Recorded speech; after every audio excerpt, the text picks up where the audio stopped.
Sejumlah anggota Brimopolda Sulawesi Selatan membagikan makanan kepada warga yang terdampak banjir di Jalan Mongin Sidibaruh, Makassar. Makanan yang dibagikan merupakan makanan yang dimasak sendiri oleh personel Brimob di dapur umum yang telah dibangun untuk korban banjir.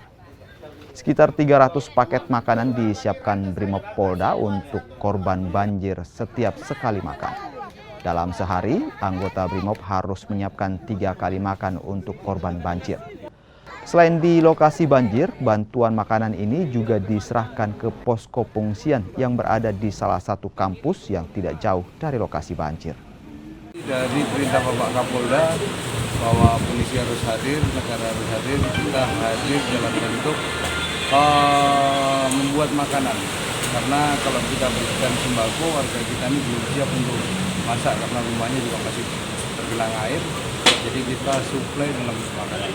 Hari ini kita tadi pagi kita masak 350 bungkus, hari ini 380 sampai 500 bungkus. Yang akan kita distribusi memang bergantian. Tidak satu titik aja. Hari ini di mana Pak? Di YPP kampus itu ada sekitar 300 orang.